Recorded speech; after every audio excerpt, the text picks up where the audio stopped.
پھر ایک واقعہ کعب بن اشرف کے قتل کا ہے۔ کعب بن اشرف بھی یہ جو بنی مزیر سے تھا، تو یہ بہت بڑا پہلوان تھا، جنگجو تھا، اس بہت مالدار تھا، اس کی بہت بڑی حویلی تھی۔ اور آج بھی اگر آپ مدینہ جائیں تو ہم کو کیا کرنا چاہیے، اب جیسے جو لوگ جانے والے ہیں، جانے کا موقع ملے، عام طور پہ کیا ہوتا ہے کہ مکہ مدینہ میں صرف مسجدوں تک محدود رہ جاتے، تو کیا ہوتا ہے، یہ تو تاریخ ہے نا، وہ نہیں معلوم پڑتی۔ لیکن میں جب 2007 میں گیا تھا عمرہ، تو ہماری جو ساتھی تھے وہ اچھے تھے، انہوں نے کہا کہ ہم کو کئی مقام بتائیں گے، تو مجھے کعب بن اشرف کی جو حویلی تھی مجھے انہوں نے بتائی، وہ آج بھی گری پڑی حالت میں وہاں موجود ہے مدینے کے اطراف میں۔ تو بہت اچھی زبردست گڑی ہے، کھجور کے درخت ہے، وہاں جھرنا ہے، وہ سب ہے۔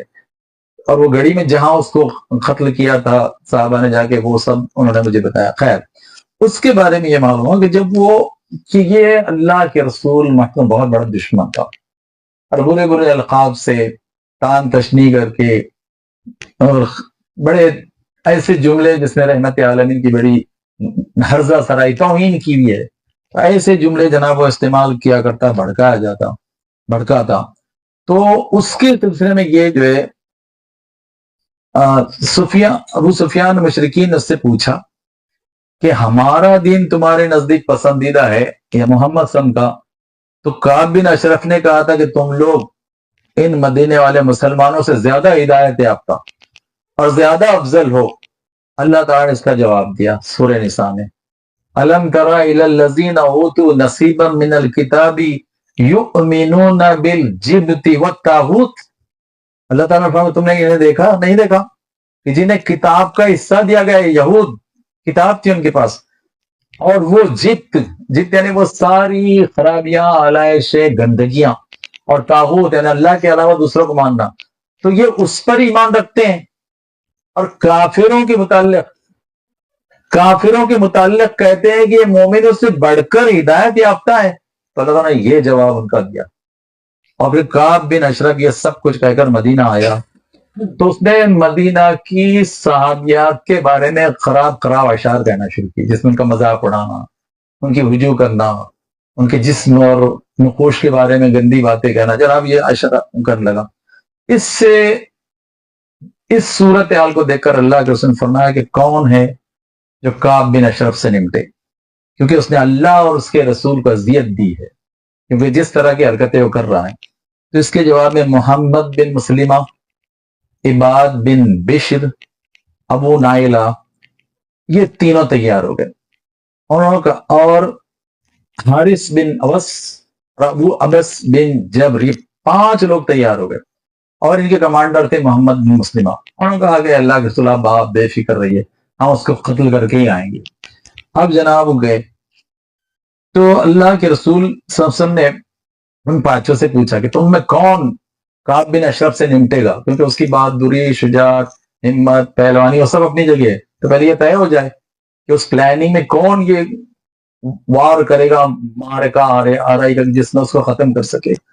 تو اس میں محمد بن مسلمہ نے کہا کہ اللہ کے رسول میں حاضر ہوں، کیا آپ چاہتے ہیں کہ میں اسے قتل کر دوں؟ تو آپ صلی اللہ علیہ وسلم نے فرمایا کہ ہاں۔ تو اس نے کہا کہ آپ مجھے کچھ کہنے کی اجازت فرمائیں۔ آپ نے کہا کہہ سکتے ہو۔ تو اس نے کہا کہ پھر مجھے اپنی طرف سے چال چلنے دیجیے۔ انہوں نے یہ اجازت دی، یعنی ایسے نہیں کہ ہم سیدھا سیدھا جائیں گے لڑیں گے، کہ ہم ایسے میں اس کو نہیں مار سکیں گے، کیونکہ اس کی بھی اپنی جمعیت ہے، اس کی گڑی ہے، اس کی طاقت ہے، سب کچھ ہے۔ آپ جناب انہوں نے کیا کیا کہ وہ گئے، وہ سیدھے ایسے جیسے کوئی کاروباری معاملے میں جاتا ہے، کاروباری میں بات کرے، وہ ایسے گئے اس کے پاس، یہ 5۔ پھر محمد بن مسلمہ نے کہا کہ اس شخص وہ الٹا کہنے لگے کہ محمد صلی اللہ علیہ وسلم نے ہم سے صدقہ طلب کیا اور انہوں نے ہم کو مشقت میں ڈال دیا، ویسے نے نگیٹو بات کہی رحمت عالم، حالانکہ وہ ان کی تدبیر کا حصہ تھا۔ تو کعب نے کہا کہ واللہ اب تم لوگ اور بھی اکتا جاؤ گے، تو اس نے بھی جناب اس میں آگ ڈالنے کی کوشش کی۔ تو محمد بن مسلمہ رضی اللہ عنہ نے کہا کہ اب جب ہم اس کے پیروکار بن ہی چکے ہیں تو مناسب نہیں معلوم ہوتا کہ اس کا ساتھ چھوڑ دیں، جب تک یہ نہ دیکھ لیں کہ اس کا انجام کیا ہوتا ہے۔ اچھا ہم چاہتے ہیں کہ آپ ہمیں ایک وسق یا 2 وسق غلہ دے دیں، اور انہوں نے غلے کا مطلب جیسے ایسے ہے کہ جیسے ڈیلنگ کر رہے، تو اس نے کہا کہ ٹھیک ہے، تو کعب نے کہا کہ میرے پاس کچھ چیزیں رہن رکھو. تو محمد بن سلیمان نے کہا کہ آپ کون سی چیز پسند کریں گے؟ تو اس مکار نے عیاش نے کہا کہ اپنی عورتوں کو میرے پاس رہن رکھ دو. تو محمد بن مسلم نے کہا کہ بھلا ہم اپنی عورتیں آپ کے پاس کیسے رہن رکھ سکتے ہیں جبکہ آپ عرب کے سب سے خوبصورت انسان ہیں. تو وہ بھی جناب پوری تدبیر کے ساتھ کام کر رہے. پھر اس نے کہا تو اچھا ایسا کرو تو اپنے بیٹوں ہی کو رہن رکھ دو. تو محمد بن مسلمہ نے پھر کہا کہ ہم اپنے بیٹوں کو کیسے رہن رکھ دیں؟ اگر ایسا ہو گیا تو انہیں گالی دی جائے گی اور یہ 1 وسق یا 2 وسق غلے کے بدلے رہن رکھا گیا تھا، یہ ہمارے لیے بہت شرمندگی کی بات ہوگی. اچھا ہم ایسا کرتے ہیں ہم آپ کے پاس ہتھیار رہن رکھ سکتے ہیں. اور جناب یہ چال چلی کہ ہم یہ بیوی بچے یہ نہیں رکھیں، ہم اپنے ہتھیار تمہارے پاس رہن رکھیں، تم غلہ دینا. اس نے کہا کہ ٹھیک ہے، یہ بات طے ہو گئی. اب یہ پہلے بات طے ہوئی. اب یہ گئے، اب یہ 5 گئے. اس کے بعد انہوں نے کیا کیا؟ کہا کہ وہ 5 اب تو ہتھیاروں کے ساتھ لیسا ہے کیونکہ ہتھیار گیری بھی رکھنا ہے نا.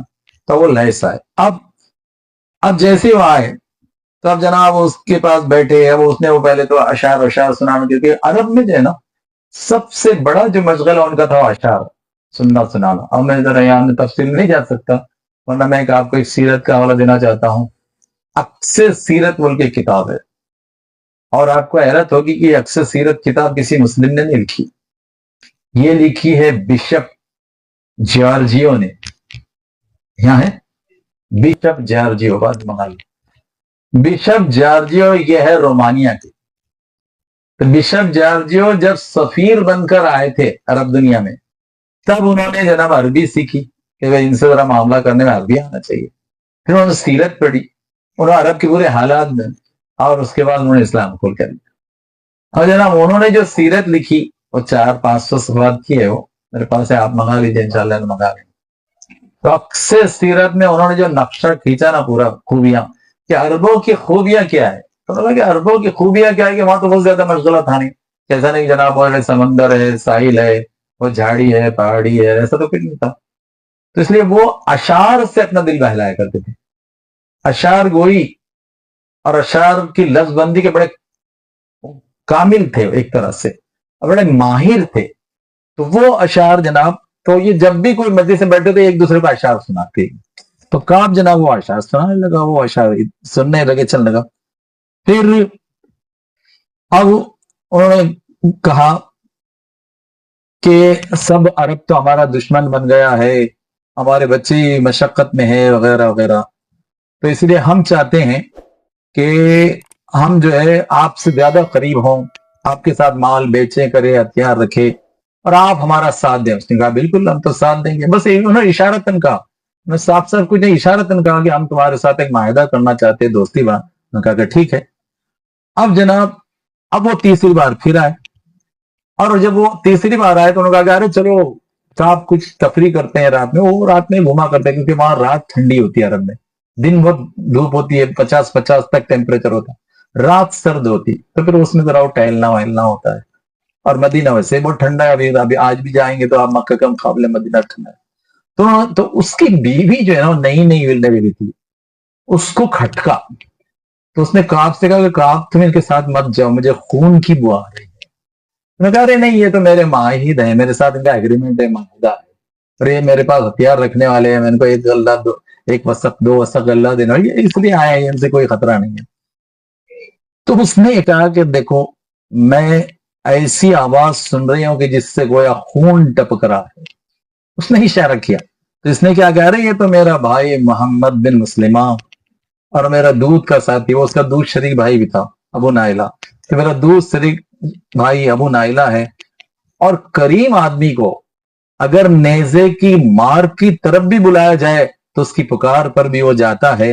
اور اس کے بعد وہ باہر آ گیا. اچھا بہت اچھی خوشبو استعمال کرتا تھا، بہت قیمتی قسم کی جو خوشبو ہو سکتی. تو کعب بن اشرف وہ خوشبو کا عادی تھا، وہ خوشبو استعمال کرتا تھا. اب وہ جناب اس کے سر سے خوب خوشبو کی مہک جناب چل رہی ہے. تو ابو نائلہ نے اپنے ساتھیوں سے پہلے ہی کہا، انہوں نے کہا کہ دیکھو میں اس سے قریب ہوں، میں اس کا دودھ شریک بھائی ہوں، تو میرا پلان یہ ہے کہ وہ جب آئے گا تو اور خوشبو خوب لگاتا ہے، تو میں کیا کروں گا کہ میں اس سے کہوں گا کہ ذرا مجھے تیرے سر کی بالوں کے قریب سے خوشبو سونگنے کا موقع دے. تو مجھے موقع دے گا. تو تم کیا کرنا کہ جس وقت تم یہ دیکھو کہ میں اس کے سر کو سونگتے ہوئے اس کی گردن کو قابو میں کر چکا ہوں, تب تم چاروں اس پر حملہ کرنا. یہ پلان جناب ان کا بن گیا. اب اس کے بعد ادھر ادھر کی باتیں ہوئی تو انہوں نے پھر کہا کہ کعب ایسی خوشبو تو میں نے آج تک نہیں سونگھی, تو میں چاہتا ہوں کہ ذرا قریب سے میں خوشبو سونگا. بالکل, کیونکہ جب ایسی کوئی بات ہوتی ہے جس میں کسی کو بڑائی اپنی پہ تو تیار ہو جاتا ہے نا. تو اس نے کہا کہ ٹھیک ہے بالکل تم, اور کہنے لگا کہ میرے پاس عرب کی سب سے زیادہ خوشبو والی عورت ہے. پھر وہ ادھر ہی گھس گیا, صرف خوشبو کا ذکر کرنے کی بجائے وہ پھر ادھر آ گیا کیونکہ وہ بہت بدترین قسم کی ایسی عادتوں کا مالک تھا. اب اس کے بعد جناب انہوں نے اس کی اجازت لے کر خوشبو سونگی, پھر اس کے سر میں ہاتھ ڈالا, وہ خوشبو سونگی, اپنے بھی سر پر لگایا, اپنے ساتھیوں کے بھی ہاتھ سے جناب وہ خوشبو سونگائی. اب پھر اور تفریح کر کے تھوڑی دیر دور چلے, پھر بیٹھے تو اس نے پھر کہا, وہ ابو نائلہ نے کہا میں چاہتا ہوں کہ ایک موقع پھر مجھے دو, میں پھر سے تمہارے اس سر کی خوشبو سونگوں اور جناب اس سے فیض یا ہوں. اس نے کہا کہ ٹھیک ہے. اب کی بار انہوں نے کیا کہ اب ذرا وہ زیادہ بے فکر ہو گیا کیونکہ پہلا ایک ٹیسٹ لے چکے ہو. تو اب انہوں نے خوشبو سونگتے سونگتے ایسی اس کی گردن دبائی کہ اب وہ ہل بھی نہیں سکتا. پھر انہوں نے کہا کہ بس لے لو اللہ کے اس دشمن کو. انہوں نے چاروں سے کہا, اور چاروں جناب وہ تلوار سے سب پل پڑے. تو وہ تو ہوا, لیکن تلواروں کے مقابلے اس کی زیرہیں تھی تو وہ کام نہیں کر رہی تھی. تو پھر محمد بن مسلمہ نے جھٹ کیا کہ اپنی کدال, جو تیز کدال تھی, وہ لی اور اس کے پیڑوں پر رانوں پر چڑھ گئے اور اس کے ایسی آر پار ماری پیٹ میں کہ جناب وہ آر پار ہو گئی, اتنی تیزی سے ماری. اور اس نے اتنی زبردست چیخ لگائی کہ ان کے اطراف کی جو حویلیاں تھی وہ وہاں کی سارے چراغ روشن ہو گئے, لیکن کسی کی ہمت نہیں آنے کی. تو اس طرح جناب کعب بن اشرف کا معاملہ انہوں نے ختم